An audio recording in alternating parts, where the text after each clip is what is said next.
Voilà, donc merci chers amis internautes de la radio Génération FM. Nous sommes en direct sur une page Facebook et une page YouTube. Comme nous l'avons fait cette année, nous avons indi à travers la radio Génération FM. Nous avons internautes qui sont en train de suivre.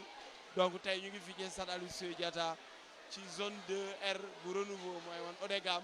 Tey nag moo doon seen deuxième journée. Premier match bi Kenya 54 moo mujj gagné Baraka par forfait.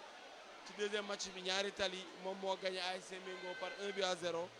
Match bi jeex léegi moom mooy ASC Castor contre Zac Kenya moo gagné Castor par 1-0. Ci kanam ñu dafa leen en direct match bi am diggante ASC Nema 2 ak ASC Nema Sapeur mu nekk remake final daaw bi fi amoon ci zone 2 bu ODCAV bu renouveau fii ci Ziguinchor. Man ak suma xarit Lamine ñoom ñoo leen defal direct incha allah ci match bi nga xam ne moom la audit gis ngeen léegi joueurs yi ñu ngi ci terrain bi di préparé wu pour que ñu song li nga xam ne lii moom mooy 90 minutes yoo xam ne bi incha allah di ngeen koy suivre sur la page Facebook de la Génération FM ak suñu page YouTube incha allah. Donc ci kanam tuuti rek match bi démarré ñu mën leen ko jox en direct. À tout à l'heure chers amis auditeurs.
Voilà, donc bonsoir, chers téléspectateurs qui nous suivent à travers nos différentes plateformes, la Génération FM. Donc vous voyez, aujourd'hui, nous sommes encore avec vous, passer cette belle soirée qui va marquer un duel entre l'ASC Nema 2 et l'ASC Sapeur. À noter que c'est Nema Sapeur, ouais, Nema Sapeur.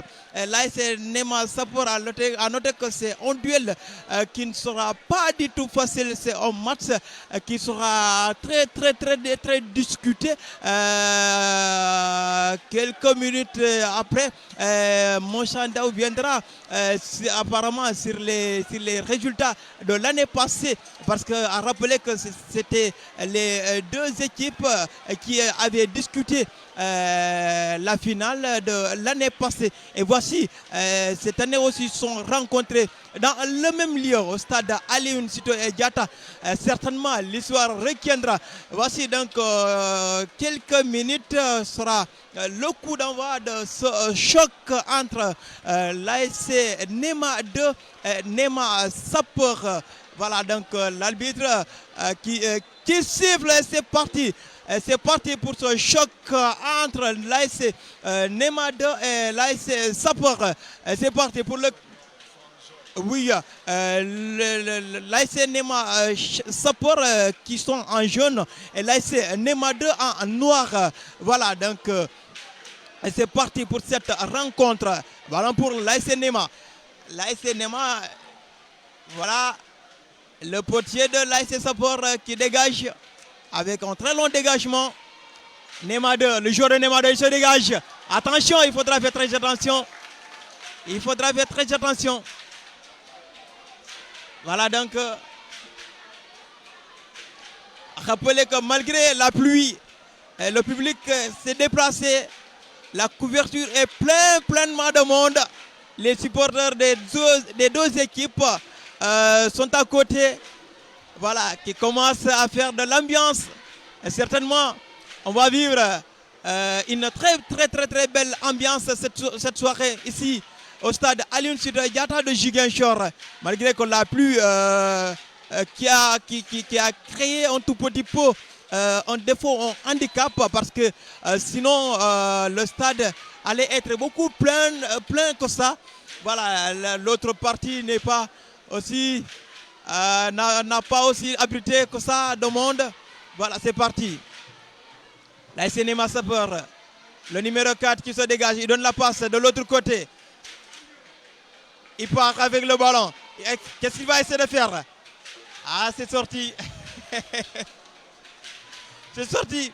En tout cas, c'est un duel qui ne sera pas du tout facile. Chacun cherchera à marquer son histoire. Et pourquoi pas le doubler. Et c'est bien possible. Voilà. Ballon pour le joueur de l'AS Néma. C'est sorti.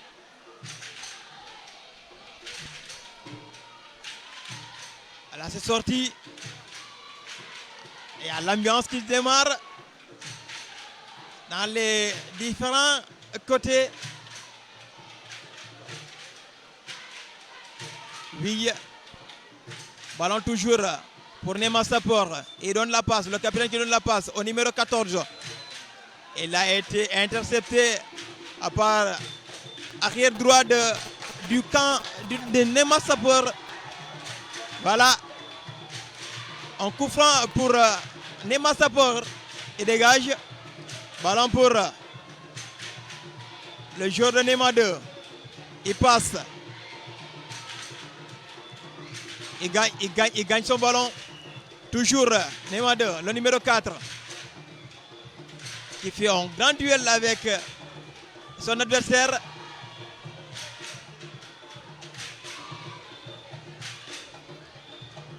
Le capitaine de Néma Sapeur. Il se lance. Voilà. C'est la touche pour Néma Sapeur. Le capitaine de Néma Sapeur, le numéro 5, qui va lancer la touche et donne toujours. C'est parti. Le numéro 4 et donne la passe. Attention. Une mauvaise passe pour le numéro 15 de Néma Sapeur.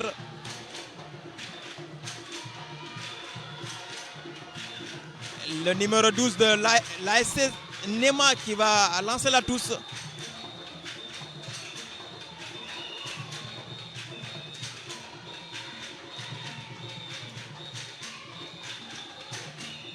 Voilà. En tout cas, c'est un match qui ne sera pas du tout facile.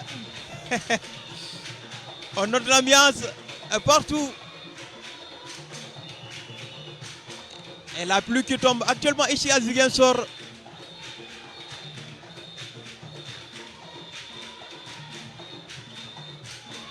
Ballon toujours pour Néma 2. Le numéro 12. Il lance la touche.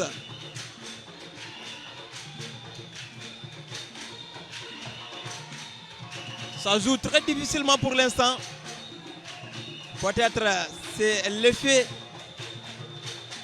de la pluie. Ça peut jouer aussi, ça peut jouer parce que c'est pas évident. Jouer sous la pluie, pas du tout facile.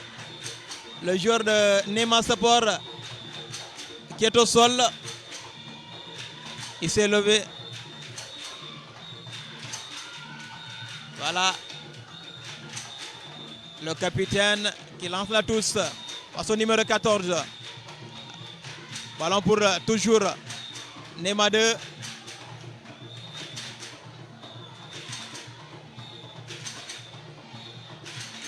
Voilà.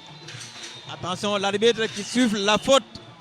La faute pour Néma Sapeur.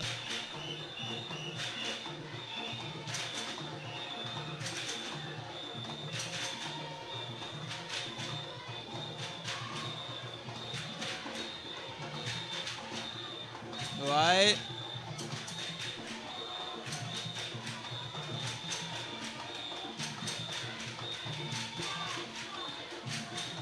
Et le portier Nema Sapor et dégage.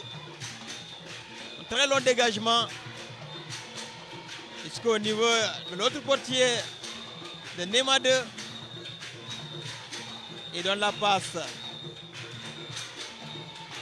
Attention, une mauvaise passe. Attention. Attention. Ballon pour le numéro 11.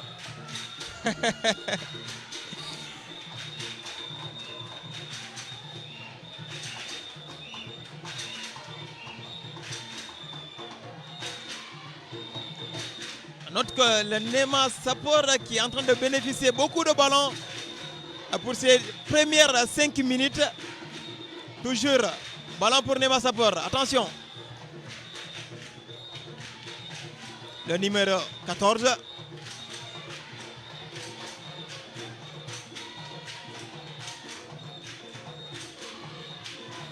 Le numéro 4 qui lance la touche.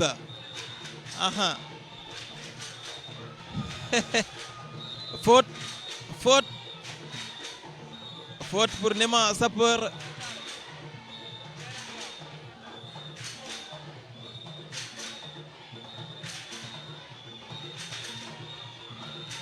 Tons, Moussandaou a noté que c'est un match qui ne sera pas du tout facile. C'est des deux grands qui avaient joué la finale de l'année passée. Voilà, ils se sont rencontrés cette fois-ci aussi. Et certainement, l'histoire retiendra. Qu'est-ce qu'on peut noter sur ce duel ce soir? Voilà, merci Lamine, merci aux amis internautes qui nous suivent sur la page Facebook et la page YouTube de la radio Génération FM. On est ici au stade Aline Diatta pour vous faire vivre l'ambiance des Navetan avec l'ODCAM de Ziguinchor qu'ils ont l'habitude de s'appeler le Navetan autrement. La zone 2 qui joue aujourd'hui sa dernière journée. Tout à l'heure, je faisais le round-up des matchs qui se sont déroulés pour rappeler que l'ASC Kenya 54 a battu l'ASC Baraka par forfait. En deuxième heure, Nyari Tali pour son premier match a battu Mengo par 1-0. C'est une nouvelle équipe du côté de la Somivac.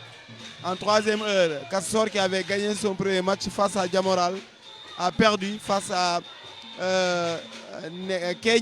Zach Kenya qui avait battu aussi lors de son premier match Avenir de Kenya sur le même score 1-0. Donc on est là pour suivre le match entre le derby de Nema, entre l'ASC Nema 2 et l'ASC Nema Sapeur, pour rappeler que ces deux équipes ont fait les beaux jours de la zone 1B de l'ODCAM de Ziguinchor avant de rallier depuis l'année dernière la zone 2 de l'ODCAM de Ziguinchor. A signaler qu'aussi l'année dernière, ces deux équipes se sont opposées en finale. Une très belle finale qui s'est soldée par un match nul dans le temps réglementaire. Et pendant la série de tirs au but, Nema 2 a pris le meilleur sur Nema Sapeur. C'était un peu difficile d'abord pour Nema 2 l'année dernière en début de saison. Nema 2 avait connu des contre-performances et personne n'imaginait que Nema 2 allait gagner la coupe départementale et la coupe zonale l'année dernière. Une prouesse que les joueurs de Nema 2 ont réussi l'année dernière. Et cette année, ils ont toujours les mêmes ambitions, venir gagner. Ils vont jouer encore les départementales et les régionales cette année. Donc c'est une équipe qui est sur plusieurs tableaux, de même que Nema Sapeur aussi, qui est sur le tableau des départementales, qui vont démarrer le 7 août, le 7 septembre à Ziguinchor dans différents sites. Il y a le site de Gifangor, il y a le site de Ziguinchor, il y a le site de Enampor, il y a le site de Bourafay Baynouk. Et je crois le 4e site, je suis en train de voir, je crois que c'est à Adeyan ou bien à Niagis. De toute façon, je vais revoir mes papiers, mais ils vont démarrer. Du tout. Déjà, avec les phases zonales, déjà, les derbys sont nombreux. D'ailleurs, demain, on aura le derby de Kandjalan avec Avenir contre ASC Kandjalan. Voilà, on a discuté la finale de l'année dernière. Voilà, c'est un duel qui ne sera pas du tout facile aussi. Nous allons aussi vivre le match de l'ASC Corbeau qui va jouer aussi son match demain au stade Aline Sitoé Diatta, match que pour Faye Baynouk, le site d'Agnac et le site de Djifangor. On aura 5 sites pour les phases départementales de l'ODEGAM de Ziguinchor qui vont démarrer, Inch'Allah, le 7 septembre. Et nous essayerons de vous faire vivre des moments de foot à travers ces phases départementales sur la page Facebook de la radio Génération FM, en compagnie, je vous le disais tout à l'heure, de Galas Entertainment GS 99, qui est en train de faire beaucoup de choses ici à Ziguinchor concernant le mouvement Nawetan. Voilà donc Lamine. On va essayer de suivre ce match qui se déroule entre les deux équipes. Nema Sapeur en jaune et noir et Nema 2 en noir et blanc. muy ñaari équipe yoo xam ne ñoo bokk fu ñu dëkk muy Nema donc ñoom daaw ñoo joué final mu nekkoon match bu neex boo xam ne ci tiro bi la mujjee Nema 2 gagné ko. Nema 2 boobu le départ am sax nit ñi xawoon nañ ci jiixi jaaxa ndax départ am baaxul woon muy zonal muy départemental mais moom moo mujj jël ñaari coupe yëpp ba tax Nema 2 moom mooy joué départemental day ñëwaat départemental joué régional Sor sànq dañ ko gagné Castor moo war a représenté Ziguinchor phase nationale on gamme incha allah Dakar lay amee donc. Voilà, merci Moussa Ndaw qui nous a fait ces survols. Voilà, on va continuer avec ce match qui est en train de se discuter entre ces deux grandes équipes. À rappeler, c'était les deux grandes têtes qui avaient discuté la finale de l'année dernière. Voilà, ils se sont retrouvés encore. Le score est à 0 but partout pour l'instant. Et le match se joue, on peut dire, calmement pour l'instant. C'est parti, ballon pour les jeunes. Nema Sapeur. Il n'a pas pu gagner le ballon. Ballon pour le joueur de Nema 2. Le joueur de Nema 2. Qu'est-ce qu'il va essayer de faire? Il donne la passe, attention, c'est parti. Il a donné une mauvaise passe. Ballon pour le capitaine du camp Sapeur, Nema Sapeur. Le numéro 14. Le numéro 14. Le numéro 14. C'est parti. C'est parti. Il n'a pas pu gagner son ballon.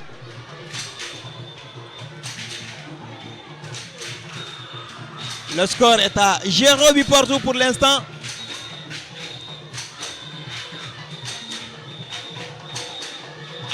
Ballon pour Nema 2. Il dribble. Il continue. Attention.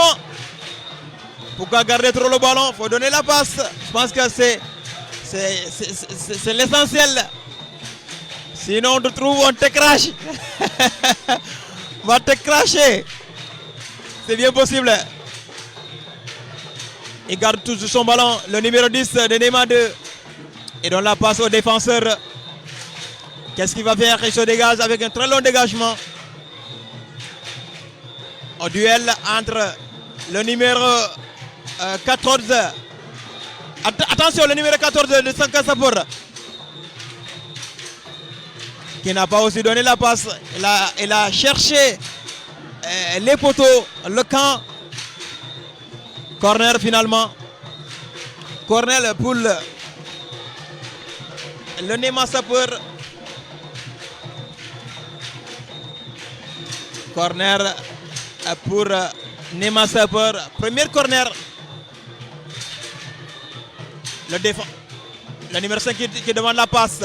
Il se dégage. C'est parti. D'une tête plongeante. Voilà pour le portier. Nema 2. Il donne au capitaine. Le capitaine qui a été intercepté. Une faute qui a été signalée par l'arbitre. Faute pour Nema 2.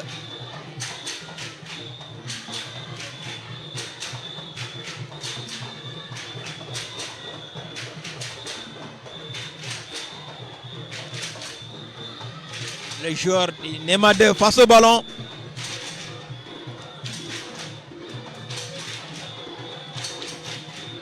Il dégage. C'est parti. Le défenseur du Consapor qui n'a pas contrôlé aussi. Il a fait retourner le ballon tel qu'il était venu.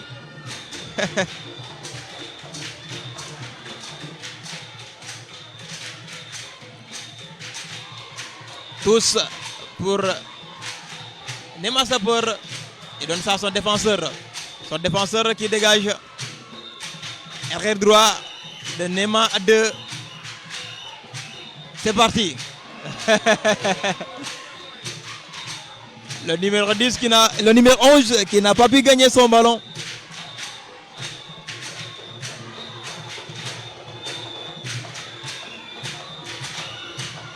Tous pour Nema 2.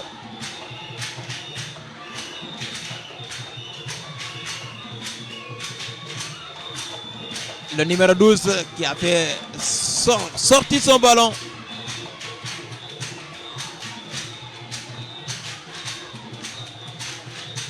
Pour l'instant, on n'y voit pas trop ce qu'on attendait à travers toutes ces deux équipes. Le beau jeu, peut-être, c'est les moments de calcul, n'empêche, ça ne va pas y manquer. Parce que certainement, l'équipe adverse va se dire que il m'avait gagné l'autre fois, cette fois-ci je ne vais pas accepter. Et c'est évident aussi, il faudra accepter, il faudra refuser ça parfois.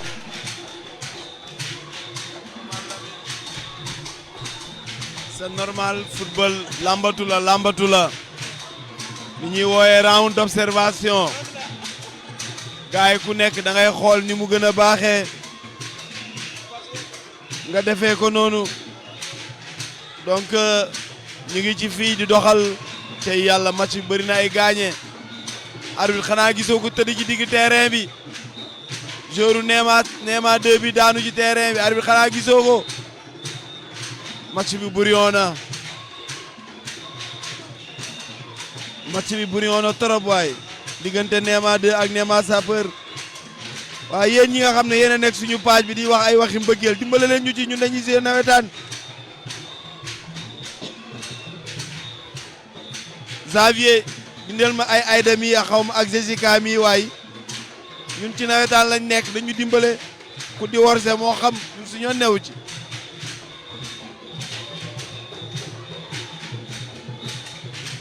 ballon Nema 2 ñu ngi koy joué ci côté tribune découverte ñu ngi yéegal def na centre au point de penalty ballon dégagé par la défense ba tey moom moo koy jëlaat déedéet ñàkk na ko dégagement Nema Sapeur.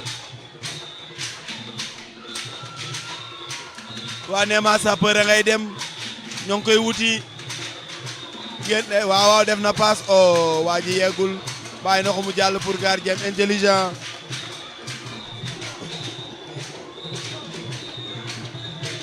Mon ami Albert Kampal the game justement maa lay bëggee ballon Nema 2 ñu ngay yéegal waa Nema 2 ngay yéegal au milieu de terrain am Ndiaye indi Diop ji lan lay def yokk na bu gudd ci défense ba 3 contre 2 góol ba jël na waaw def passe bu gàtt. waa Nema Sapeur ngay dem ñi ngi seen zone di laalaale joxal Ndiaye indi Diop di dégager bu gudd récupéré par le milieu de terrain perdu waa Nema 2 ñoo jël bal ba ñoom it ñooy dem perdu Nema Sapeur waa Nema Sapeur ñu joué ci digg bi Nema Sapeur ngay dem long ballon te couloir gauche ba waaj na ko jotam déet jotu ko défenseur ba dégagé na ko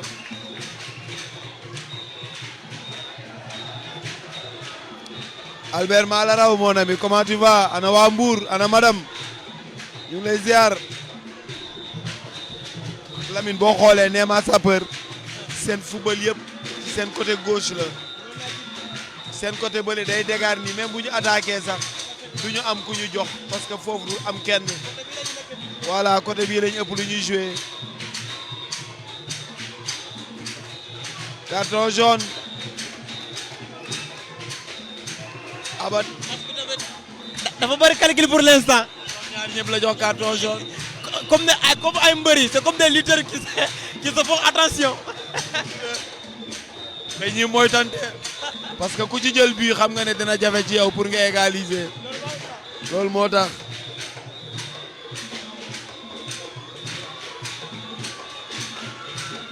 en attendant match bi tàmbaliwaat joueur Néma Sapeur bi moo tëdd ci suuf waaye ma xamal la ko de stade bi day senn de man fi ma toog sama tànk yëpp la tooy ndax zeng bi day seng dëgg yàlla war nañ ci gaaw ci defaraat bi décembre sori na sax de waaw waaye timil Zegem ti leen jéegul bés bu ti leen di zee dinaa la ko wax. Zegem ñu ngi leen nuyu.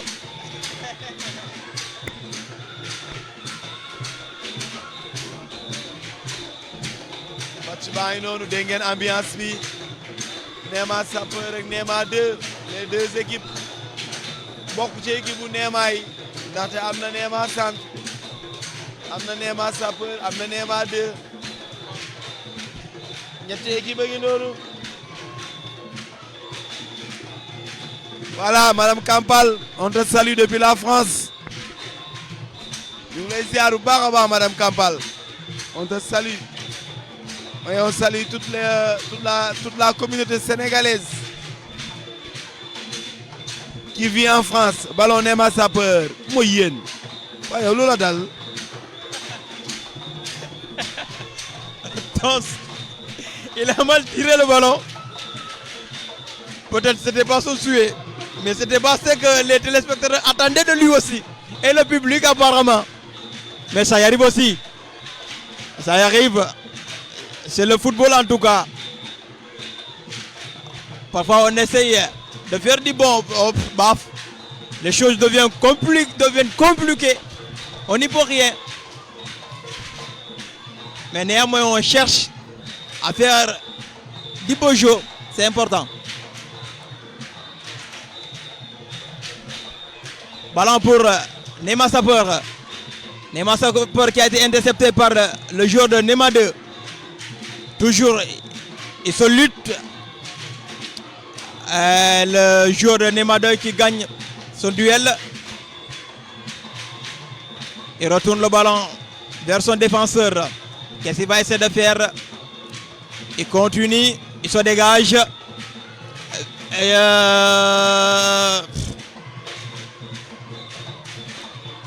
Côté droit du Néma Sapeur. Qu'est-ce qu'il va faire aussi? Il se dégage aussi. Jusqu'à présent, on n'a pas noté trop de combinaisons.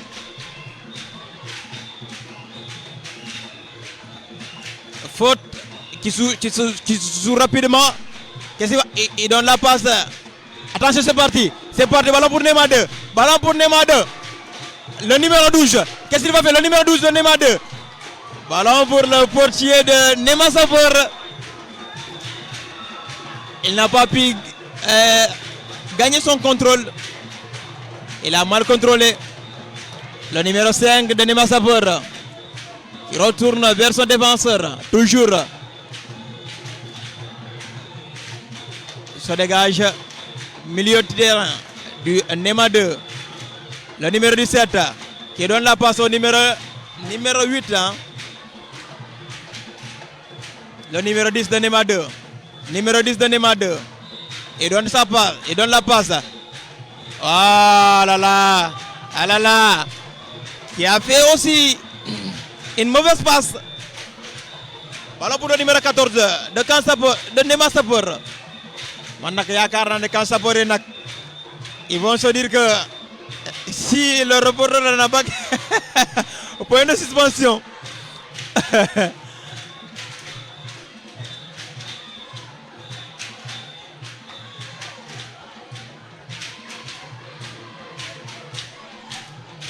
Albert, sama waay nga mala raw yow sama waay nga. You are my best.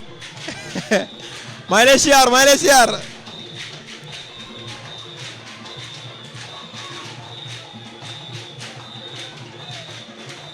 Faute pour Nema 2. Toujours le score est à 0 but partout.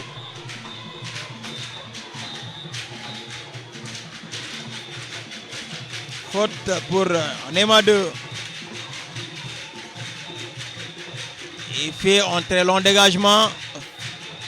Faute de main.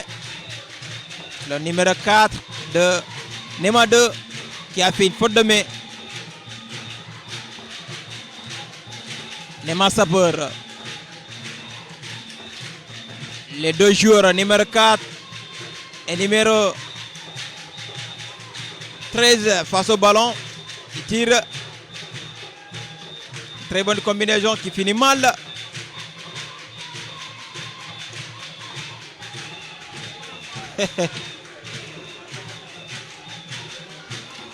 Ça joue très rapidement du côté de Nema 2.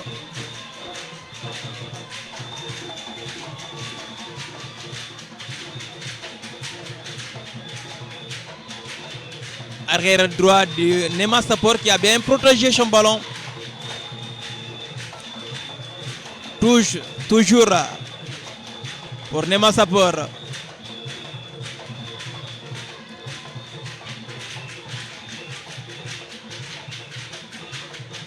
Très bonne combinaison. Ça finit mal aussi.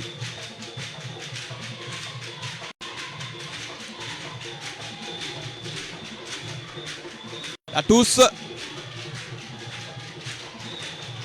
Il sera pour les joueurs de Nema 2.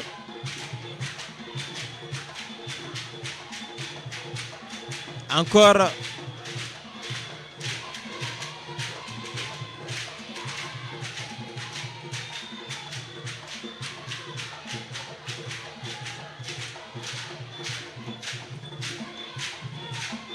Le joueur du Nema Sapor qui fait sortir son ballon à la touche.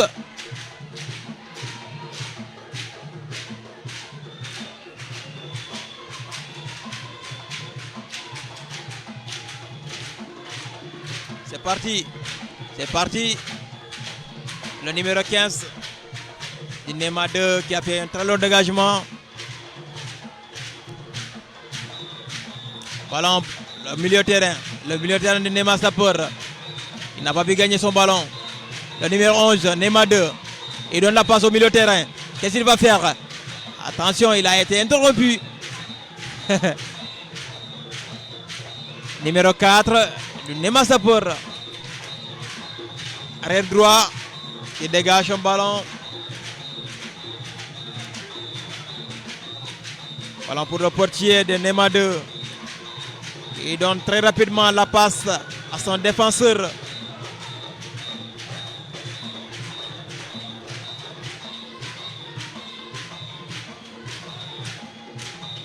Il dégage le numéro 15. Numéro 13. Milieu terrain. Milieu terrain Nema 2. Il divise son ballon mal. Ballon pour le numéro 11. Nema Sapor. La touche qui a été rapidement jouée par le numéro 14 Nema Sapor. Deuxième corner pour Nema Sapor. Deuxième corner.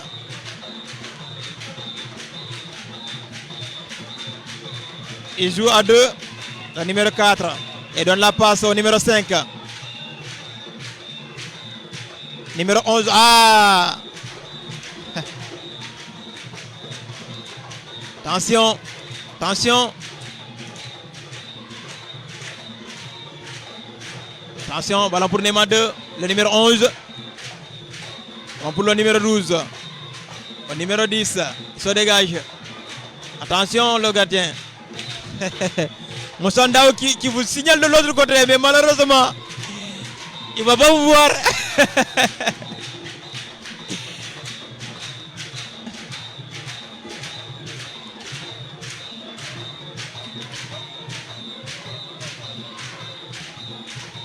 Ballon toujours pour Nema Sapor. Ah là là. Sortie. à la bénéfice de Nema 2.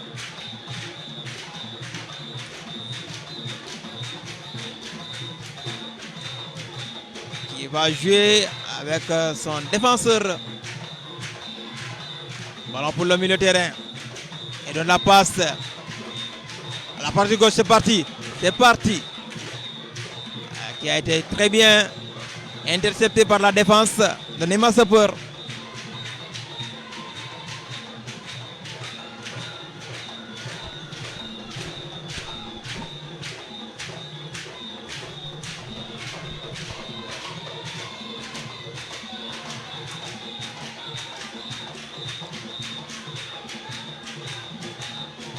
Ballon toujours.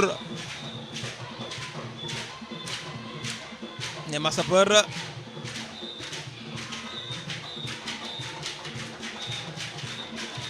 C'est parti. Nema 2. C'est toujours compliqué dans cette rencontre. Toujours le score est à 0 but partout. Sans aucune occasion. En tout cas, une occasion qui va perturber son adversaire. En tous les deux côtés, on n'a pas encore eu ça. Peut-être. Ah mais non. Ballon pour Nema 2. Très bonne passe. Qu'est-ce qu'il va faire? Faute. Faute. Le numéro 13, Nema Sapeur, commet la faute.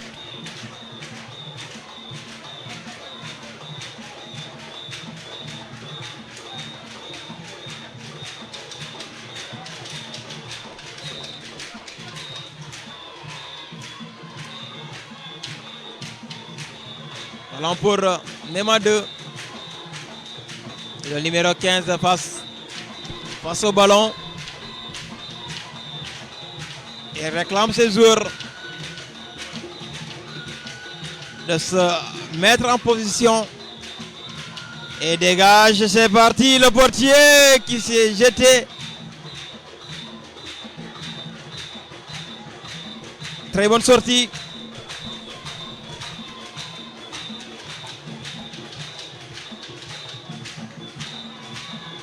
Tous pour Nema 2.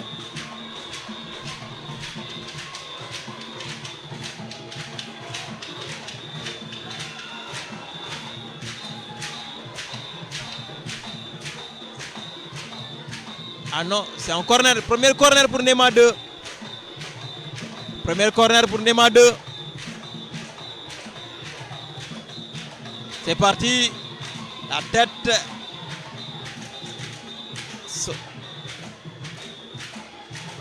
C'est pas fini. Le gardien qui a bien pris son ballon. Faute signalée par l'arbitre au bénéfice de Nema 2.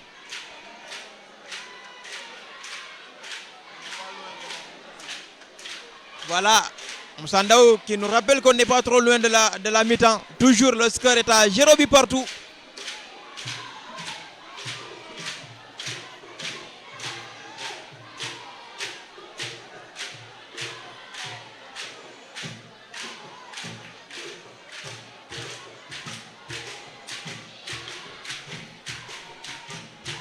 Le joueur de Nema 2 passe au ballon, il se dégage. C'est parti. Ballon repoussé par le joueur de le milieu de terrain. Attention, le numéro 10.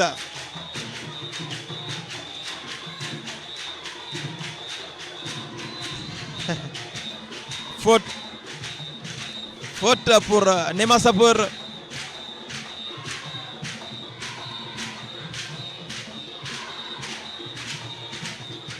L'arbitre qui est très vigilant, en tout cas dans cette première période pour l'instant.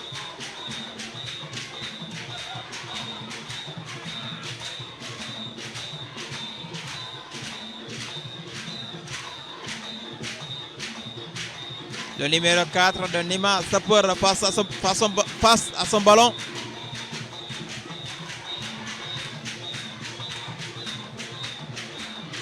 Il dégage. Le numéro 11 qui va ressortir. Tous pour Nima Sapeur.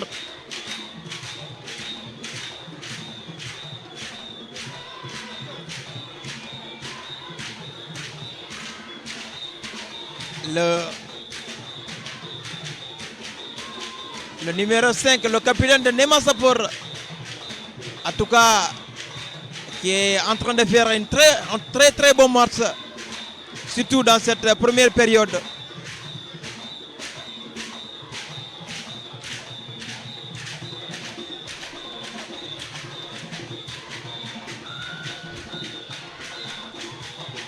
Tous pour Nima Sapeur.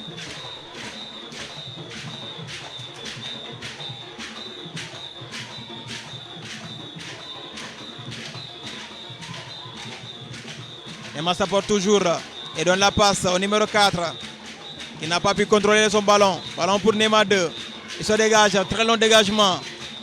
Il finit mal aussi, faute. Une faute signalée par l'arbitre qui est au bénéfice du numéro 10 de Nima 2. Le numéro 15 qui joue très rapidement. C'est parti. C'est parti pour Nima 2. C'est parti pour Nima. Qu'est-ce qu'il va essayer de faire? Qu'est-ce qu'il va essayer de faire? Il essaie de dribbler. Il donne la passe. Très bonne passe. C'est pas fini. C'est pas fini pour Nima 2. Ah là là là là là là là. Ah là là là là. En tout cas, le public, vous vivrez, c'est important. Les supporters qui sont en train de claquer les mains depuis. Alors, numéro 4 Nima Sapeur. Il donne la passe. Une faute encore. Cette fois-ci pour l'arbitre qui donne le carton jaune au joueur de Nima 2. Premier carton dans cette rencontre.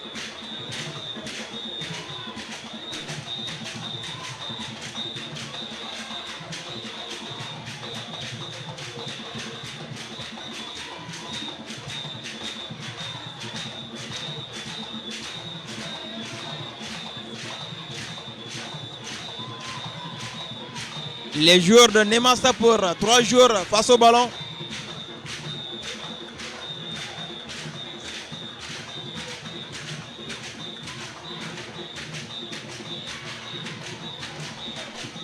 Le numéro 20 de Nima Sapeur face au ballon.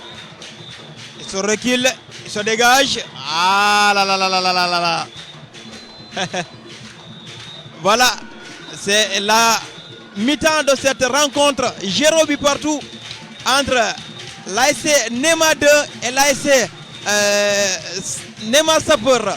Moussa Ndaw, voici la mi-temps de cette rencontre. Toujours 0 but partout.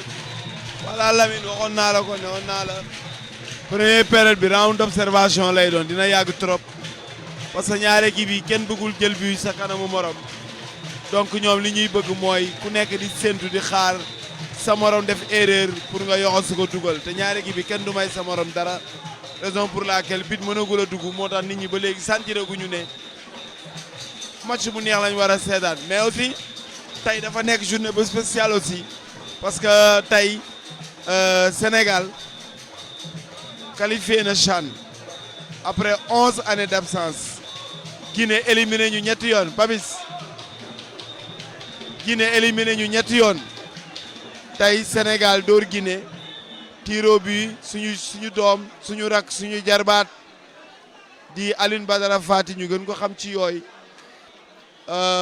match aller bi bu leen fàtte ni moo defoon relance bi indi premier but bi ba pare def arrêt décisif boo xam ne moo tere Sénégal encaissé ñu dóor 1-0 tey donte encaissé na bii bu matinal mais géré na équipe am ba dem tiro bi waaw mu ngoog waaw bii bu doy waar la bii boobu kenn xamul na lañ ko expliquer waaw loolu day am ci football ba ñu demee tiro bi mu jàpp deuxième penalty guinéen yi dernier penalty bi mu dugal ko loolu taamu nañ ko gis fi Aline Sitoé bu ñu fàttali ki ne phase nationale demi-finale contre équipe bu Louga dernier penalty bi aussi moom moo ko dugaloon donc c'est un habitué yàgg na dugal penalty yoonu ndam fii ñuy gagné coupe donc ñu koy féliciter di féliciter tous les fils de Ziguinchor yi nga xam ne ñoo nekk ci équipe bi mais di féliciter aussi équipe bi yëpp ak ñi nga xam ne ñoo ci jàpp acteurs football local yi ku ci mel ni ñoom Laye Terry ñoom Aram Samb ñoom waa tout sur le foot local ñoom Matar Diall ñoom grand Daouda Mbeng ñoom Babs Rio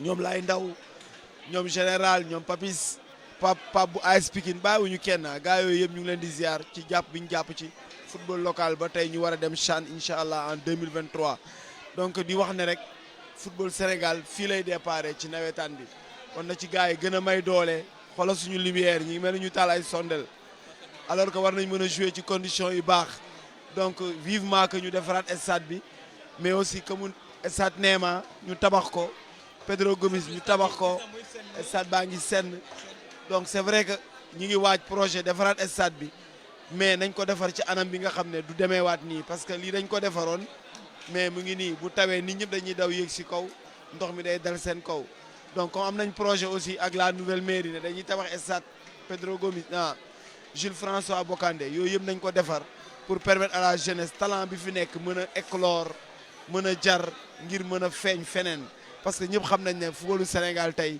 ci loxo Casamance la nekk c'est indéniable kenn mënu ko dindi entraîneur Sénégal Casamance la Casa Sport moo gagné moo gagné coupe moo gagné championnat n'est-ce pas Sadio Mané doomu Casamance la yooyu bi yóbbu gars yi coupe d'Afrique doomu Casamance la kon gars yi nañ nangu rek meilleur entraîneur non ñoo ñëpp dañoo sori meilleur entraîneur de la saison Ansou Diadio la doomu Casamance la kon gars yi nañ nangu rek waaw du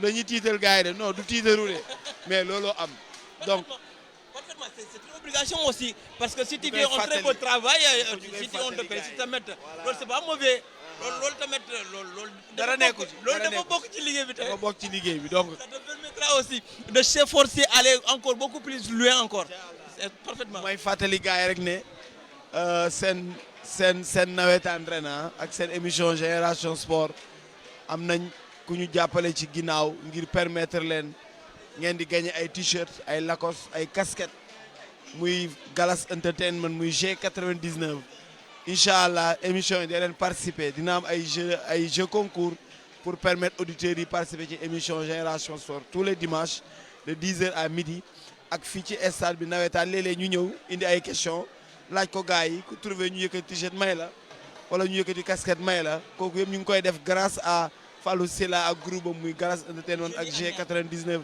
merci non yow mënoo cee bokk boobu moom mënoo cee bokk da ngay muñ rek boobu c'est pour les supporters et les auditeurs ñuy seetaan match ñu leen di laaj ay questions ci seen ASC suñu xamee ñu yëkkati maillot ñu yëkkati t-shirt wala Lacoste wala casquette ñu may la bu am Génération FM ak G99 di gërëm bu baax waa Galas Entertainment Baye Fallou Silla ak staffam ci jàpp bi nga xam ne jàpp nañ ko pour que les jeunes mën a dund nawetaan mën a dund sport ci fi nga xam ne fii moom mooy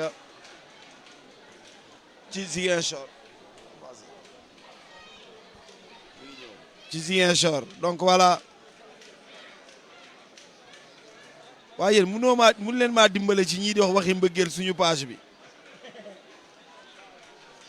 ay divorcé marié ñun am nañ jabar bu yàgg tasuñu ngir yàlla bu la ñu catu voilà donc ñu ngi ci mi-temps bi entre Néma Sapeur ak Néma 2 muy match boo xam ne vraiment nii lekk la mënoon a demee gum pour le moment mais espérons que fii ak ci kanam mbir yi dina changer ba nga xam ne ñaari équipe yi dinañ war a mën a wane football boo xam ne dina tax gars yi sawar a ñëw stade ma jox leen programme suba bi suba am na programme naanal gas mu yéeg café vas-y tu bois pas tu prends pas du café tout allez vas-y donc suba di ngeen am benn kaddu contre FC Alwar loolu mi ngi am à 17h 18h30 di ngeen am Tobor contre Cité Peul match bi ñu leen di jox en direct dina doon FC Corbeau contre Cité Enseignant maintenant dinañ waxtaan ak waa zone bi aussi suñu bëggee ñu defal leen Kandialang ak avenir de Kandialang waaw non ñun dañoo am suñu match waaw waa zone bi ñoom bu ñu bëggee match boobu ñu ñëw wax ak ñun waaw présidente Binta Diémé maa lay déglu ci match avenir de Kandialang ak Kandialang muy remake finalu daaw bi mu doon match bu neex daaw kan moo mujj gañe Kandialang waaw match bu neex wax dëgg yàlla donc mais match Corbeau bi c'est sûr que vous allez suivre ça mooy suñu match pour l'instant maintenant présidente bu bëggee ñu defal ko beneen match bi mu ñëw waxtaan ak ñoom Xavier ñoom ñi nga xam ne ñoo yor mbir yi buñ ci d'accord rek ñun ñu gérer ko ndax samedi la demuñu fenn ñun football bi la ñuy nooyee moom la ñuy dundal xaaral ma afficher programme bi sax ci sama statut ku ko soxla nga fekk ko foofu mat na dem na di nga ko sàcc ñu fàttali ne lundi yaakaar naa ne zone 3 mooy joué mu fàttali rek résultat yi fi jot a am Kenya 54 dafa forfait Baraka ñëwul ñaari tali premier match am mu gagné Mengo 1-0 ñu fàttali ñaari tali mooy ko ñu Abdou Seydi moom mi nga xam ne tey dugg na ci match bi bokk ci ñi qualifié Sénégal CHAN Emetende aussi dugg def différence yokk niveau bi ba tax Sénégal acculé Guinée ba waroon mën a sax égaliser naru ñoon dem série Emetende boobu di waa Walidaan ñu ngi félicité waa Walidaan di leen tatagal ci qualification bi nga xam ne Aimé bokk na ci ñi ko am Abdoulaye Diédhiou latéral gauche du Casa Sport moom moo joué couloir gauche moom aussi ñuy félicité di ko félicité baax a baax di félicité en quelque sorte ak Raymond Diémé Ndour waa Déggo moom aussi mi ngi ci équipe bi moom moo départ tey. Xavier moom kañ la base joué nawetaan. mi ngi joué nawetaan ba léegi. Xavier waaw mais Papis moom bàyyi na. Papis bàyyiwul de Papis mooy entraîneur waa Kenya. Papis bàyyi na joué nawetaan bu yegg. Papis mooy entraîneur ASC Kenya. amuloo jom nag. daaw fii nga am rouge 2 minutes de jeu ñu rouge la 2 minutes nga joué daaw ñu rouge la 2 minutes.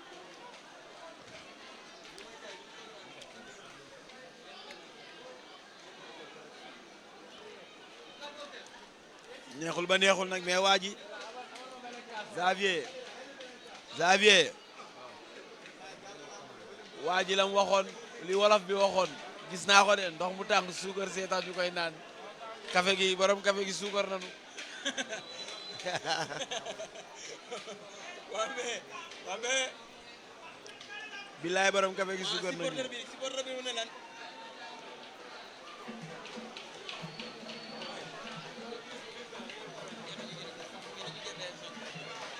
ah bàyyi leen ñoom ñu dem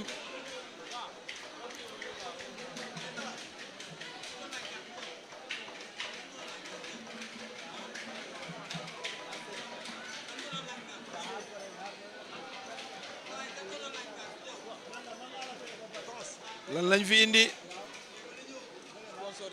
am ñaata la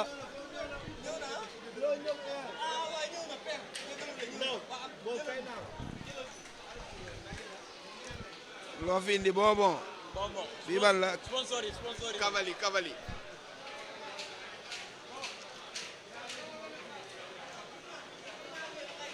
1h moins 14 moo jot deuxième période baa ngi waaj a commencé ma fàttali leen nag sama xarit bi Aba mooy arbitré borom Kande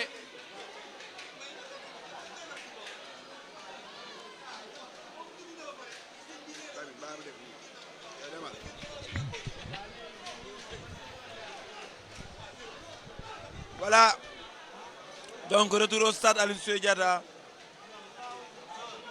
pour la deuxième mi-temps du match entre Néma 2 et Néma Sapeur. 0 but partout.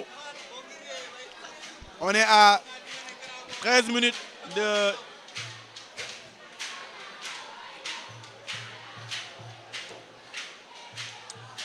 Néma Sapeur. Pour Kane. Ma nga koy négocier. Ma ngi koy négocier acculé nañ ko. Sànniwul de waaw waaw. Long ballon. Tey nga dee. Waa Néma Sapeur. Ballon perdu. Bal bi génn touche. Lamine lu muy ree.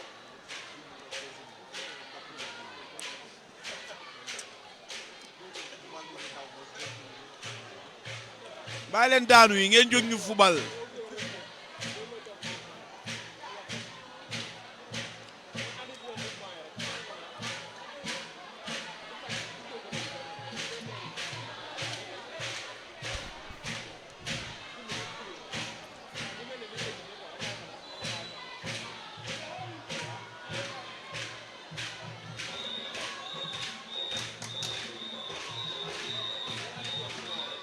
Voilà. Goolu Néma Sapeur bi teg na ci loxoom.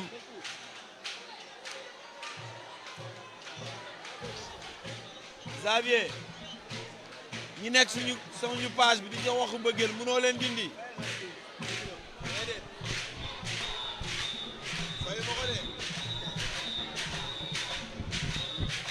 Modou wala Albert dindel ma ñi nga xam ne suñu groupe bi lañ dugg ñun football la ñuy wax ñoom waxi mbëggeel lañ fi nekk di wax nañ ñu dimbale rek.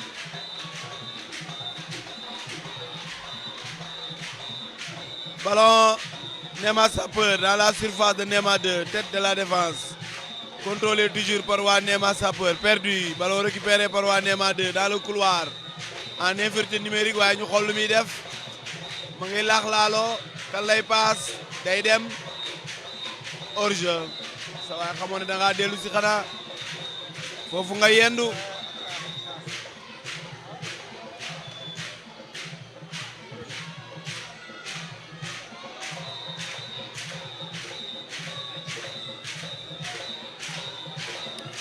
ñi xanaa kenn mënu leen dindi ci page bi.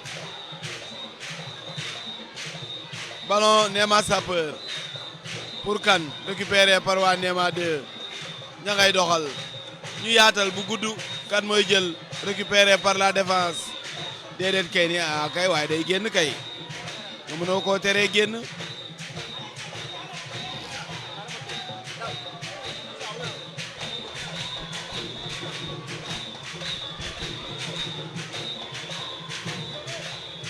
Ok.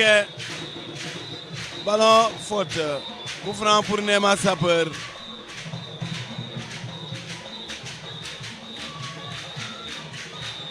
Coup franc pour Néma Sapeur.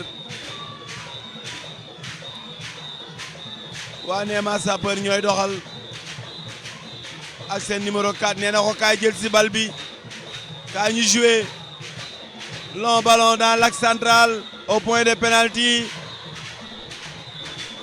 waa ji ma ngay sànni xool ko ma ngay tuur arbitre jox ko carton. Le défenseur ba daa gaañu. man dama xamul Lamine kañ la booy di bàyyi xon. déjà yooyu c'est les réalités des nawetaan moom dafay ànd ak xon rek kese surtout ici au niveau du sud. ngeen baalu ma ci kaddu bi nag parfois c'est compliqué de grand après boo toogee rek nga may ma seetaan man tamit. Voilà, nous sommes à la deuxième mi-temps de cette attaque. Néma Sapeur. Et attention, il a perdu. Nous sommes à la deuxième mi-temps de cette rencontre entre Néma 2, le numéro 4. Il donne très bonne passe. Qu'est-ce qu'il va se faire? Ouh, attention. Ah là là là là là là là là. Alors, très bien contrôlé. Mais malheureusement pour lui, pas pour moi, mais pour lui, Voilà. Ballon pour Neymar 2 au milieu de terrain. Il part. L'arbitre qui l'a joué. Il l'a joué. C'est parti. C'est pas la faute. Et signale une faute. Faute pour Neema Sapeur. Vous vous rappelez que nous sommes à la deuxième mi-temps de cette rencontre entre Neema 2 et Neema Sapeur. Toujours Jérôme partout. Le joueur de Neema 2 qui est au sol.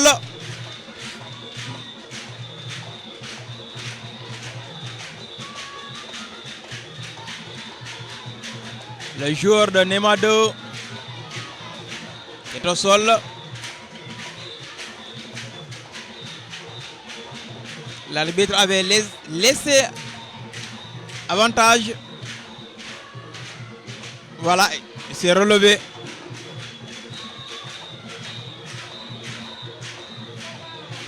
Neema Sapeur.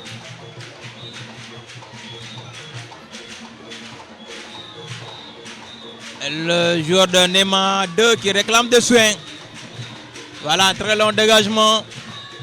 Ballon bien caissier de la part du joueur de Neema 2.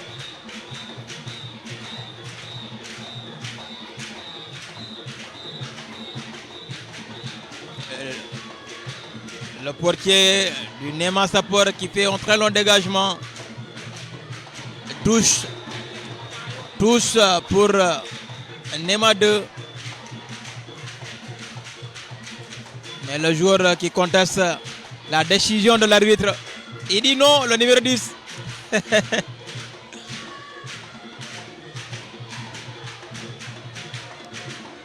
Le capitaine a tous mal exécuté de la part du capitaine de Neema 2.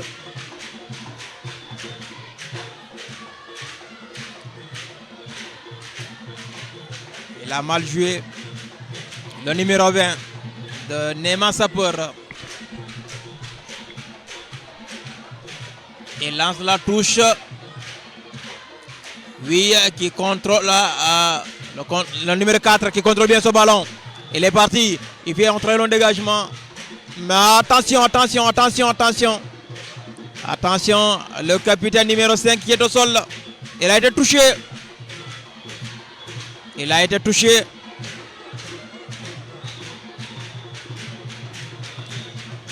Voilà. Heureusement pour lui également. Parce qu'il a fait un très beau match à la première période. Quand il se blesse, ça sera un malheur pour son équipe.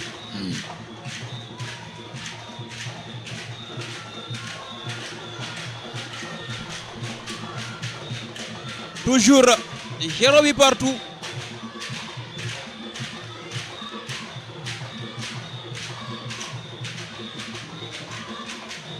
Ballon pour Neema 2. Neema 2 se dégage. La tête. Le contrôle du milieu de terrain. Milieu de terrain qui donne la passe. Attention, attention.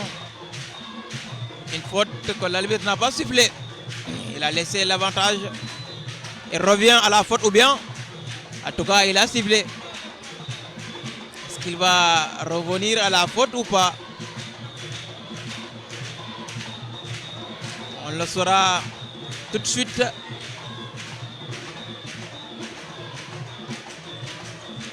Qu'est-ce qu'il va siffler? Ah non, il n'a pas sifflé de faute. S'il te plaît.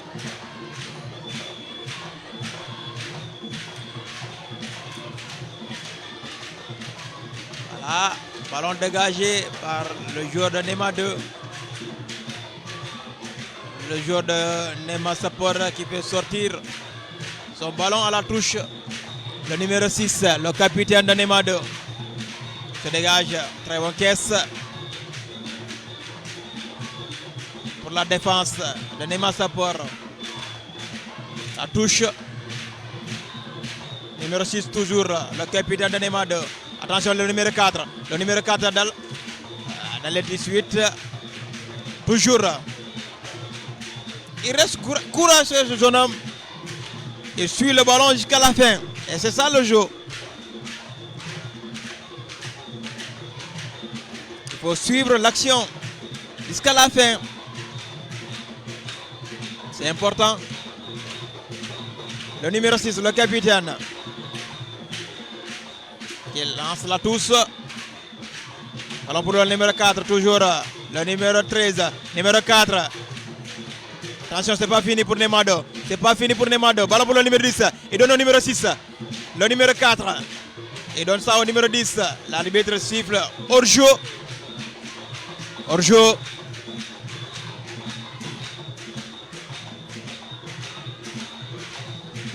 Le portier qui joue très rapidement avec sa défense. Le numéro 20.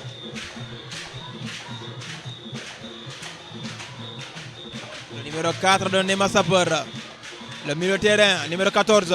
Et donne ça à la défense, le numéro 2. Qui distribue le ballon de l'autre côté. C'est parti le capitaine, le numéro 5. Le numéro 5 de Nema Sapeur. Il donne la passe. C'est parti avec lui. Qu'est-ce qu'il va essayer de faire? Oui, c'est pas fini pour Nema Sapeur. L'arbitre qui suffle également hors jeu. Ouais, ça commence à être beau. Ça commence à être beau. Voilà. Ballon pour Nema 2, le capitaine, numéro 6. Il relance. Nema Sapeur qui donne la passe au numéro 4. La touche pour Nema 2.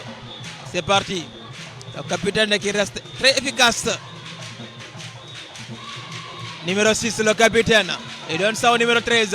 À sa défense. Très long dégagement. Duel. Attention, attention. Ah, ok. Heureusement que ton gardien est venu. Sinon, tu allais mal raconter ça.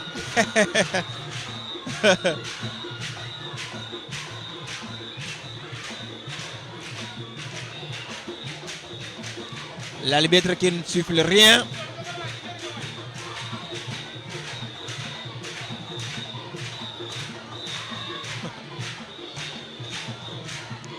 Le portier de Nema 2 qui joue avec sa défense. Arrière droit. Arrière droit. Il joue avec l'ailier droit. La défense Nema Sapeur qui distribue ce ballon vers la droite. Attends, la touche. La touche. Il y a quelque chose qui se passe. Il y a quelque chose qui se passe. Le numéro 20 de Nema Sapeur qui se dit être touché par son adversaire. Peut-être l'arbitre est là-bas.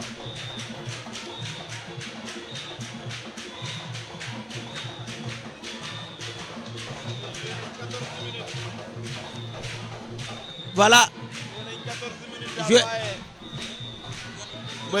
ba léegi daal la fi nekkoon ca ba ñuy tàmbale moo fi nekkaat ñaari équipe bi ba léegi dañuy làmbatu gis nga nag naa leen xamal waa yéen ana tableau bi changement daa war a am tableau ana tableau bi pourtant daanoon na am tableau de wax. am nañ tableau arbitre yi am nañ tableau anamu nanu génne tableau yi ba waay. waaw mais Moussa Ndak ba léegi daanaka public bi lu ñuy xaar ci seen équipe yi. waaw non match bi du yomb ñaari dëkkandoo la du yomb même daaw seen final bi nii la compliqué nii la xatoo noy match de calculé la. calcul la et puis ñu ngi doog a nekk en début de championnat kenn bëggul am défaite. match bi dafa mel ni jongante Balla Gaye ak Modou Lo. naxante waaye boobu sax am na ku daan fii dafa mel ni Gris Bordeaux Modou Lo lay nirool. Alors, on vous salue tous les amoureux de la lutte. C'est le sport. C'est le sport, hein. C'est le sport. Il faut être très courageux. En tout cas, avoir un grand cœur. C'est ça. Un sportif doit avoir un grand cœur. Même parfois, tu as eu quelque chose qui te fait mal, qui te fait semblant. Comme dit les philosophes là, il faudra se trahir parfois. Je ne dis pas tous les philosophes. Hein. Monsieur Bagnac, vous n'en êtes pas parti.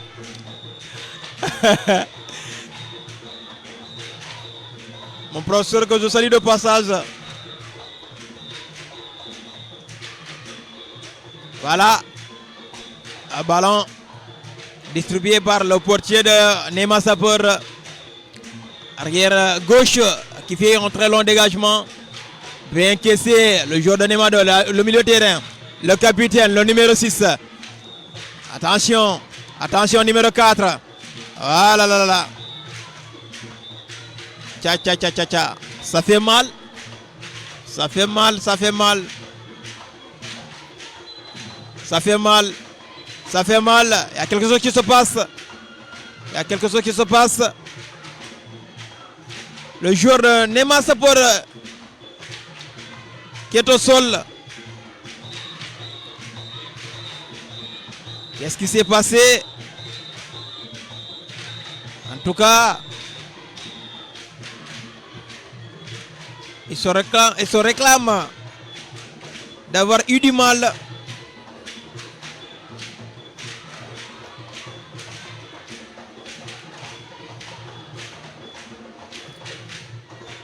Toujours Jérobi partout entre Nema Sapeur et Nema 2.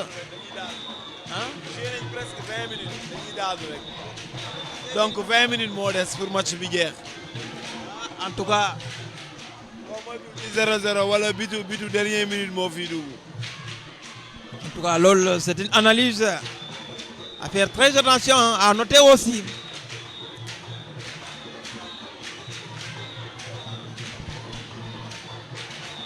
Le joueur de Nema Sapeur qui est au sol.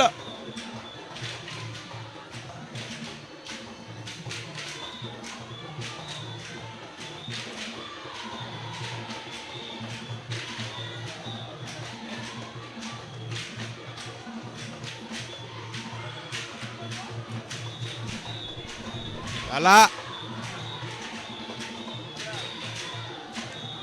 En tout cas, c'est un match qui ne sera pas du tout facile.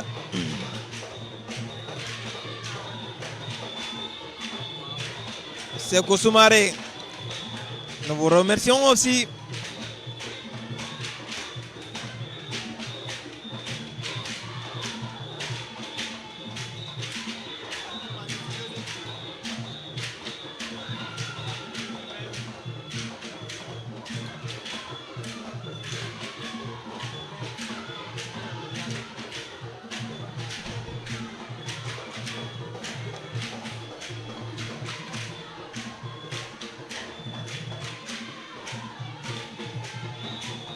Voilà, il s'est relevé. Il s'est relevé. Le joueur de Nema Sapeur.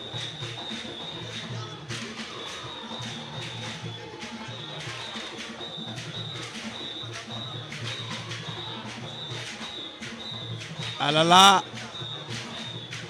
Il ne se tient pas debout.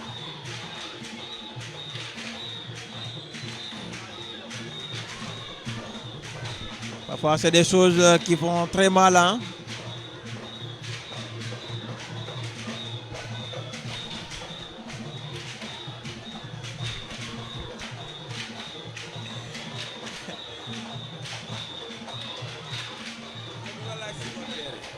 da nga bëgg a laaj supporter lu ñu xam ci match bi. da nga bëgg a laaj supporter lu ñu xam ci match bi. Normalement. Waaw. Xaaral ma déplacé wu nii tuuti. Xaaral ma déplacé wu tons. Xaaral ma déplacé wu tons. Alma ci bi xaaral ma déplacé wu. Fu mu nekk nii jongante bi dafa métti nag grand. Noo gisee match bi grand. waaw grand. match bi muy métti nag noo gisee match bi grand. waaw bon match bi moom waaw ñu ngi nii rek bon dese naa ne tuuti amul jeu quoi booy dañuy daanu rek quoi te ñun dañoo ñëw seetaan football quoi bu ñu sañoon xam nga rek gars yi football quoi ku mën gañ nga gagné quoi c'est ça malheureusement bon on est là mais bon on n'a pas le choix quoi il faut que match bi jeex rek on espère que Nema 2 dina gagné inchallah quoi. Qui est votre équipe? Vous supportez quelle équipe? ASC Nema 2. ASC Nema. Ah 2 de tout cœur ASC Nema 2. ASC Nema 2. C'est xol waaw. Pensez-vous qu'ils vont pouvoir gagner ce soir? Ouais, je l'espère, au moins, même s'il ne gagne pas, au moins qu'on garde les 1 point, quoi, les 1 point. Bon, on espère avoir les 3 points, quoi, mais néanmoins, bon, qu'on n'engage pas, quoi, je pense que ça c'est le mieux.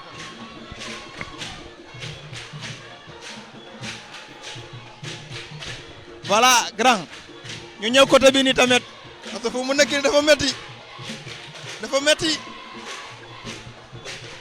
grand maa ngi leen di nuyu fu mu nekk nii jongante bi dafa metti noonu lañu gisee match bi dañuy dóor ñun dañuy gagné Néma 2 dañuy dóor ñun suñu bii dernier mi-temps la dernier mi-temps ñu teg ko fa dégg ngeen réaction supporters yi yeneen di naan dernier mi-temps ara ñu ñëw côté bi tamit waa be boy yow noo gisee match bi Néma 2 moo ko moom dañuy gagné match bi ñun suñu bii yëpp deuxième mi-temps la. waaw mais tons man nag dafa mel ni fu ma nekk de waa Néma 2 ñoo fi nekk de gis waa dafa mel ni waa Néma 2 ñoo fi bëri de waa gërëm ma ñëw si yow gërëm noo gisee match bi. waaw xanaa kontaan rek parce que gars yi ñuy football match bu neex sax vraiment waaw ñaari ASC yëpp xam nga dañuy bañ a ne kii champion la 2021 bi jàll kii tamit vice champion la te yaakaar naa revanche la quoi te yaakaar naa revanche fu mu am rek ñaari équipe bi ku nekk day bañ kii day bëgg conserver titre am kii bëgg woon ko ne maa la mën mais yaakaar naa ne tamit lu ñuy dund nii football la quoi vraiment nee na trop mais nag incha allah rabi match bi Néma Sabar moo ko moom quoi incha allah rabi Néma Sabar day gagné. Néma Sabar ah kon Néma Sabar ñu ngi fii waa Néma Sabar ñu ngi fii maa koy bàyyi xel en tout cas wa ana waa Néma Sabar si borom jigéen maa ngi leen xool de xam nga jigéen yi fi ko waaw bàyyi ma dem côté bee bàyyi ma dem côté bee bàyyi ma ko dem côté bee waa mais naa koo supporté yow kan nga supporté wax ma rek ci nga supporté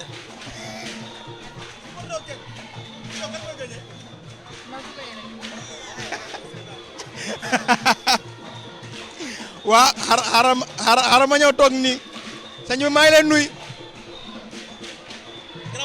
maa ngi lay fay noo gisee match bi. waaw match bi moom match bu métti la bu métti lay doon parce que revanche final bu daaw la waaw day métti du yomb même bu fekkee ne day am équipe buy gagné mais du yomb day doon dernière minute ci match bi la bii de war a am waaw. mais yow pour yow kan mooy gagné match bi. non Néma 2 moo war a gagné parce que moom mooy favori bi waaw. bu baax a baax. mooy équipe bu mag bi ñoom xam nañu ko sax waa Néma Sabar sax xam nañu ko. ah bon waaw ñu équipe bu mag mais équipe bu ndaw ba tey mënoo ko gagné nag. non mais dama ko dooroon daaw allez cadet comme senior. mais xam nga ne ren du yomb. day dafa pare. non dañuy këpp kees pour match bi. waa d'accord xaaral ma ñëw si sama système yi. Miss maa ngi leen nuyu. maa ngi lay fay. Miss noo gisee match bi. non vas-y. yow kan nga supporté man Néma 2. Néma 2. Néma 2 kon pour yow Néma 2 mooy gagné. waaw incha allah. waxuma dëgg. Néma 2 mooy gagné. ah bon ana Néma Sabar yi. waaw ñu ngi lay fay. dara noo gisee match bi. non match bi 1-0 la pour Néma Sabar. non Néma Sabar mooy vainqueur mooy gagné. day gagné waaw. waaw noonu la boo joué ñaari équipe yi mag bu ñu joué moom il faut mu métti quoi ñaari ba équipe yi mag lañu. mais ba tey yéen a ngi garder espoir quoi. waaw non espoir moom ñu ngi ak moom loolu moom gisoo léegi ñu am bii dañuy dugal léegi yàggatul. voilà ñun fi kay moom dafa mel ni jigéen yi amuñu fi place gisuma leen ah mooy tout sama fil bi nag. non Chris laay waxal waa d'accord sëñ bi may la nuyu waaw sëñ bi waxal la da nga ragal da nga tiit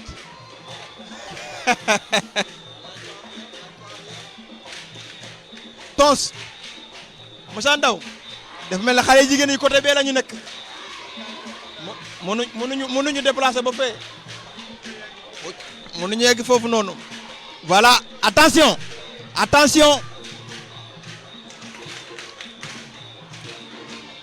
Voilà, vous avez entendu. Attention, l'arbitre. Cette fois-ci, c'est l'arbitre. Cette fois-ci, c'est l'arbitre qui est au sol. Cette fois-ci, c'est l'arbitre qui est au sol. Ah, quelque chose de très très très rare.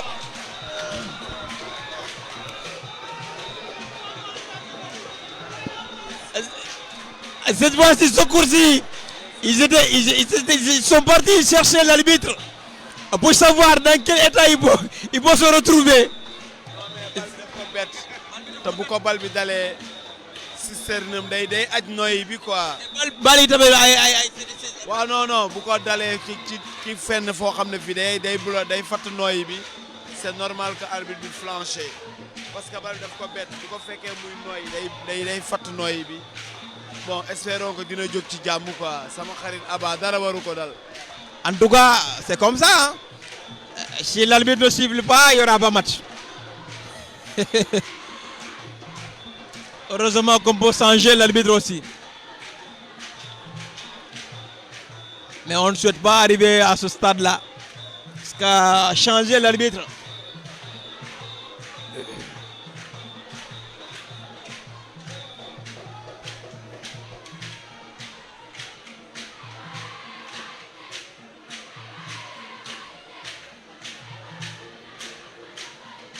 voilà.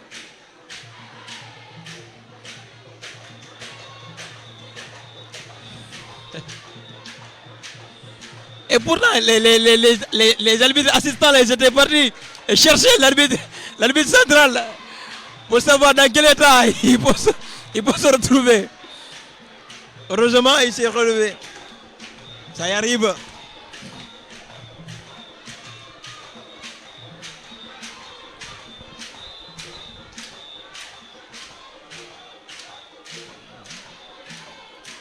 Toujours Jérobi partout dans cette rencontre entre l'ASC Nemado et l'ASC Sapeur.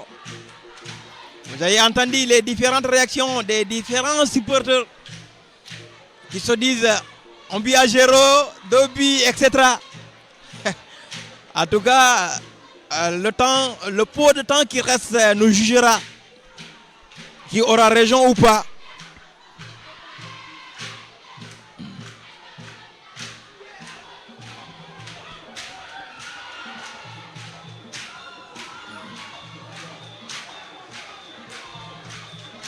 Ballon pour Nema Sapeur qui protège bien pour l'instant ce ballon.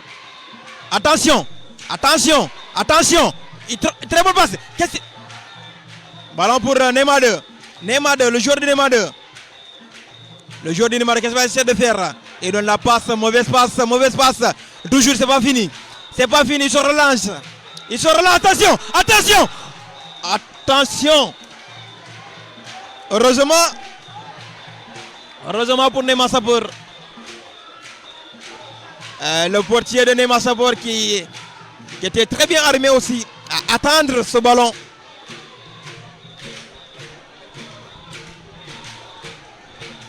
Changement qui se prépare de l'autre côté.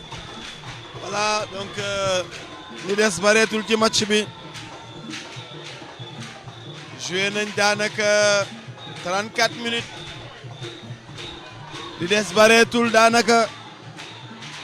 ñu ngi ziar le président de l'ONGAM Ousmane Yane Thiam mi ngi suivre à travers suñu page Facebook. Félicitations président, Sénégal day dem CHAN 2022 daal Sénégal la ko moom.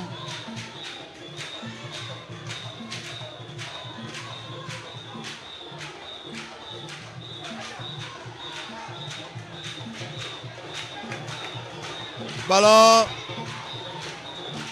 Nema 2 waa Nema 2 ñooy doxal ba léegi waaye déedéet waaye loolu yomb na torop moo taxit perte nga bal ba waa Nema 2 ngay dem ñi tabax di xëcc waa Nema Sapeur ñu def ko seen biir camp récupéré par waa Nema Sapeur ba tey Nema 2 dem oh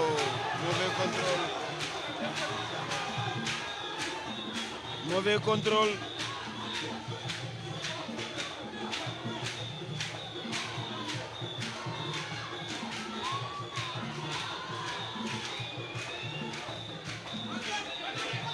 ballon Sapeur, tête de la défense de Néma 2.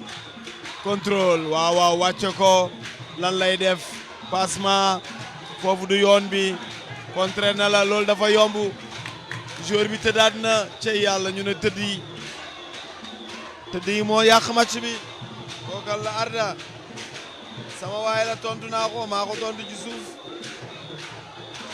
Arda sama waay la Arda Pepe maa ngi koy ziar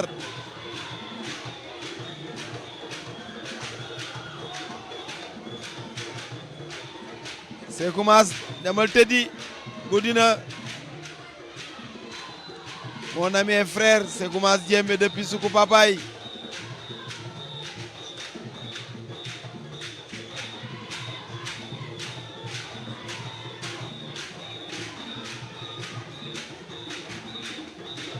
ballon pour waa Néma Sapeur ñu ngi koy taxalee génne nañ ko sa day dóor ñàkk na ko ballon pour kan Néma 2 waa Néma 2 yow fooy dellu ballon capitaine Néma 2 perdu récupéré par waa Néma Sapeur waa ñene ko puusal may dem te leen waxtaan waay wat gaal ak yëgoo déet waay déedéet pour kan ah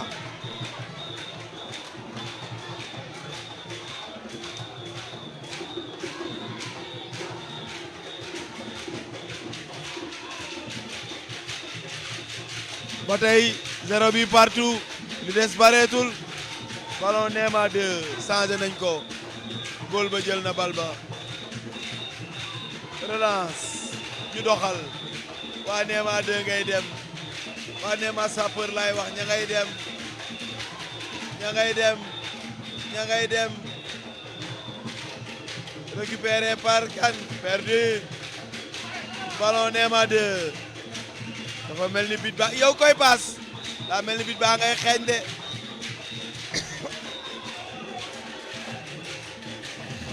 ballon récupéré par Néma Sapeur perdu waaw waaw commenceur bi du maye dara Kanté Mané nee na Néma 2 for life ballon Néma 2 récupéré par la défense de Néma Sapeur. La balle sort en touche Lamine li des bariwut mën nañ jàpp ne daanaka 1 minute wala 2 minutes moo war a des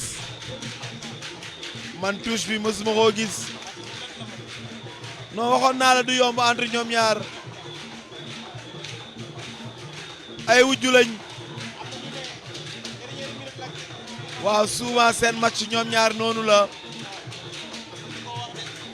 arbitre kii daa génn arbitre day siffler coup franc da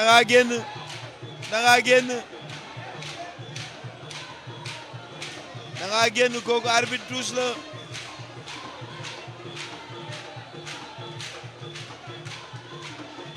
jaajëf Fred Marie ziar naa la Alioune Gueye moo capitaine félicitations Alioune Gueye l'ancien joueur de l'ASC Périssac formé par coach Ousmane Conté qui a fait les beaux jours de Niary Tally avant de migrer vers l'AS Pikine et qui est présentement dans l'équipe locale du Sénégal avec Alassane Kanté, l'ancien joueur de Djiringo et de l'US Gorée, mon fils, mon ancien élève, maa ngi koy ziar ak toute la colonie ziguinchoroise de l'équipe nationale maa leen di ziar bu baax a baax naan peuple bi kontaan na ci yéen, nous sommes fiers de vous. Kontaan ci waa parcours de champion, tout sur le foot local, tout sur la Ligue 1 sur le foot local. ñoom Aliou Kaza ñoom Seyni ñu ngi gërëm ñëpp gars yi jàpp ngeen ci combat bi.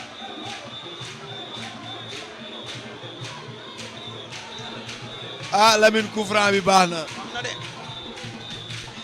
waaw en tout cas coup franc très mal placé. wala mu joxe passe. gars yi mbëkk ko tons.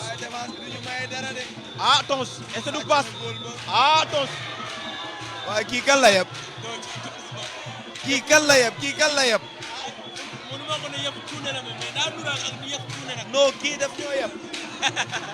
non kii moom dafa trahir public bi dina public jóg na sax ñu ne ko du lii nga war a def. man damaa ne waa ji dóor coup franc bi après ngeen wax ak moom wax leen ko ci mu aj ko benn match ballon Néma Sapeur waaw waaw ñoo ngi koy jéem a doxal oh dégagé par la défense de Néma 2 récupéré ba tey par waa Néma Sapeur ña ngay dem day dem défense bi récupéré na ko ñu joué ca gannaaw Néma 2 yow looy waane lu yewit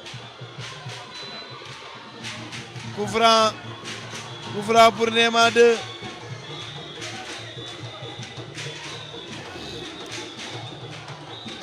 policiers yi leen ñu jóg boo leen gisee rek xamal ne dugg nañ ci temps additionnel bi yow tee nga bàyyi sànni ci camp yi ñaata minutes yaa ngi joué bal bi duggul foofu waaw temps additionnel bi du ñu xam nu mu toll mais ñi ngi waxtaan ñoom ñaar mi ngi commencé jege effectivement non wala ñeenti minutes man damaa xam Moussa ana seen tableau bi Wirdo jaar naa la mon ami ci loo nekk sama waa ji gëj naa laa gis Wirdo yaakaar naa yaa ngi ci jàmm waa fii la ëppee bàyyi naka Néma ballon pour waa Néma 2 waa Néma 2 ñu am coup franc ñu xool waa ji lu muy def ndax xam da koy direct wala day boole gaay yi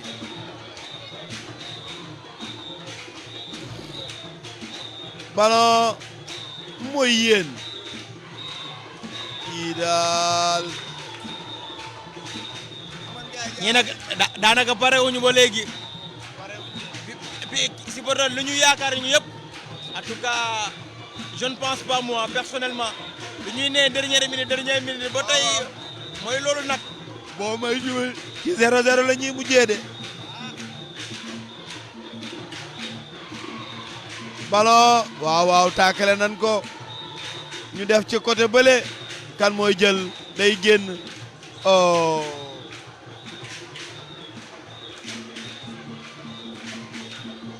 waa Néma 2 waa Néma Sapeur touche pour Néma 2 jéem a baab arbitre bi naan ko ñoo moom touche bi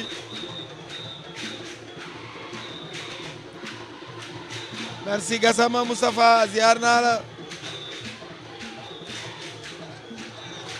Inch'Allah loolu lañ bëgg de loolu rek lañ bëgg sawaay on fera le maximum pour vous faire vivre les grands chocs de toutes les structures de Ziguinchor muy ODCAV muy ODGAM Inch'Allah nañ ci waxtaan ak ñoom buñ ci déggoo rek ballon Néma Sapeur au deuxième pour kan coup franc yow yaay cuune yow yaa cuune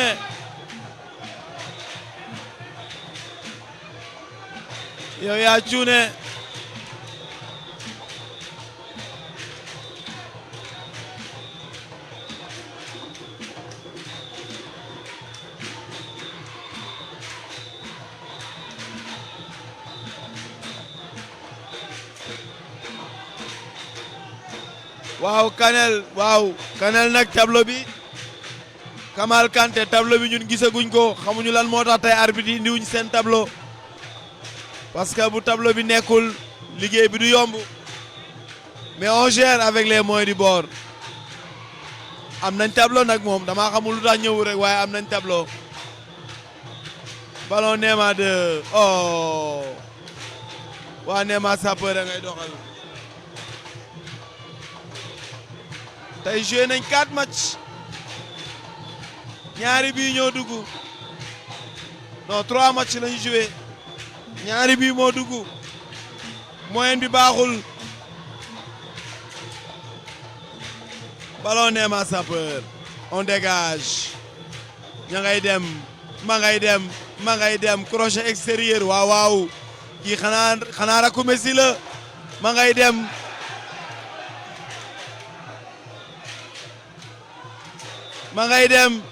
waaw long ballon waay kii neex na ma pour kan waaw mbëkk ndañ waaw arbitre nee na charge la arbitre nee na charge la. arbitre nee na charge la. Néma Sapeur qui se dégage. Ballon.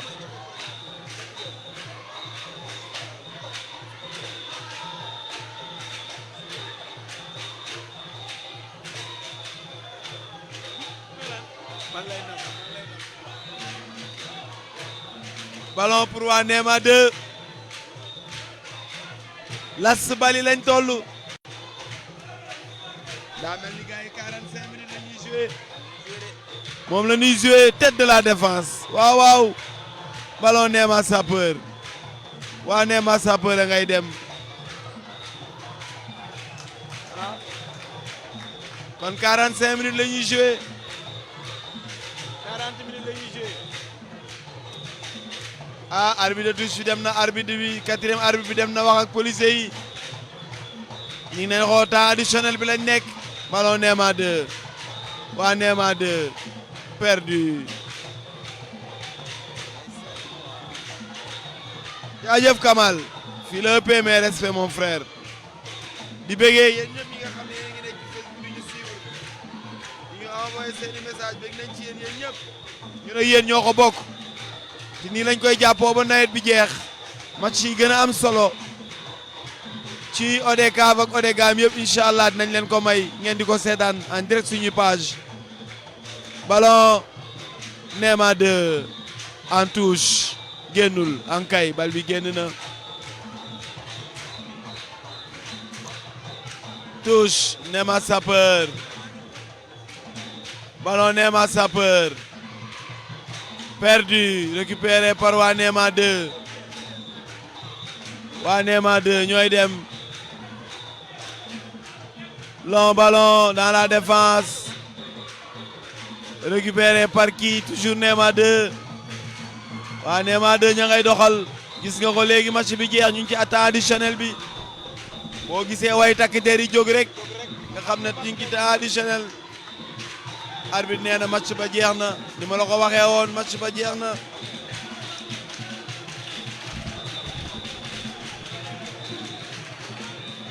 y a pas de souci Kamal voilà donc Lamine après 80 minutes de jeu match bi 0-8 partout diggante Néma Sapeur ak Néma 2 mu doon match boo xam ne daanaka ñaari équipe yi seen doole dafa yem boo xoolee ba xool amul benn occasion franche de but wax dëgg yàlla 80 minutes joué nañ ko amul benn occasion franche de but ban jàngat nga def ci loolu. Voilà, donc comme vous l'avez dit, comme nous l'avions dit à l'entame, ce sera un match qui ne sera pas du tout facile parce que c'était les deux équipes qui veulent partager la finale de l'année dernière. Voilà, donc, mesdames et messieurs, voici la fin de cette rencontre entre l'ASC Néma 2 et l'ASC Néma Sapeur. Donc, comme nous l'avions dit dès l'entame, c'est une rencontre qui ne sera pas du tout facile parce qu'à noter que c'est deux équipes qui avaient discuté la finale de l'année dernière. Donc, cette fois-ci, quand ils se sont rencontrés, Néma 2 va se dire que je ferai un doublé. Alors, donc, Néma Sapeur s'est refusé également. Voilà, nous avons entendu la réaction des différents supporters qui se disent que, voilà, donc, Néma Sapeur va gagner à la dernière minute. Mais bon, au fil du temps, on a vu le contraire, on n'a pas vu cela. Donc voilà, donc c'est une analyse que nous avions introduit. Et voilà, donc c'est ça. Voilà, donc jërëjëf Lamine donc mbokk yi yegg si nañ ci jàppandaw gi ci jongante bi doxoon ci diggante Néma Sapeur ak Néma 2 mu doon jongante bi mujj fii fi nga xam ne fii moom mooy stade Aline Sitoé Diatta muy zone de renouveau ODGAM ñu doon def seen deuxième journée ci jongante bu njëkk bi Kenya 54 moo gagné Baraka par forfait ci deuxième jongante bi ki nga xam ne kii moom mooy ñaari tali moom moo gagné Mengo par 1-0 match bi doxoon ci diggante Castor ak Zac Kenya moo gagné 1-0 match bi nekk 0-0 ñuy jox gars yi rendez-vous demain ak la zone 1 de l'ODGAM ba nga xam ne bi suba wax naa leen ko ren beneen xar kanam lañ leen indi ci nawetaan bi ak ci émission Génération Sport ndax dañu am partenaire bu ñuy jàppale ci liggéey bi muy Galas Entertainment di G99 wax naa leen ko dañ ñëw stade indi fi ay t-shirt indi fi ay casquette indi fi ay Lacoste di laaj ñi ay question di leen ko may aussi ci émission bi ñu ko doxalee noonu kon suba bu ñu fàtte ne am na ay match yoo xam ne war na am muy zone 1B bu Odegam kii nga xam ne kii mooy Seydou jotali ma sama téléphone ma fàttali gars yi joŋante yi nga xam ne moo war a am suba ci li nga xam ne lii moom mooy Odegam bu Ziguinchor suba seen joŋante yi voilà maa ngi tableau baa ngi nii voilà tableau baa ngi nii à 17h nañ am benn kaddu mu dajeeg FC Alwar il y a 2 ans FC Alwar moo remporté woon titre bi fii Tooboor bi nga xam ne moom moo yor raw gàddu bi moom mooy dajeeg Cité Peul FC Corbeau bi ñu gagné woon final nga xam dafa perte premier match am moom moo war a ñëw defaruwaat devant Cité Enseignant match bu mag nar a am encore diggante Kandialan ak Avenir de Kandialan ñaari équipe bi nga xam ne ñoo joué woon final daaw ci seen zone mooy choc bi waaw mais waaw monsieur Daffé moom mooy ñoom borom Avenir de Kandialan ak Biaye ñoom ñëpp ñu ngi leen di ziar bu baax a baax di wax ne rek Corbeau ak Cité Enseignant di ngeen ko am en direct grâce à notre sponsor G99 Galas Entertainment waa zone 1 nag bu ngeen supporter bu ngeen bëggee seetaan Kandialan ak Alwar Kandialan Avenir de Kandialan na président de zone bi ñëw waxtaan ak Xavier ñu xool nuñ koy defee pour ñu mën leen koo may en direct voilà Lamine looy tàggu voilà. Donc, juste ça, mesdames et messieurs, nous vous remercions de nous avoir suivis sur la 93.4. Comme l'a dit notre doyen Mochandaou, nous vous donnons rendez-vous demain, Inch'Allah, entre Corbeau et Cité Enseignant. C'est ce match-là qu'on nous fera en direct.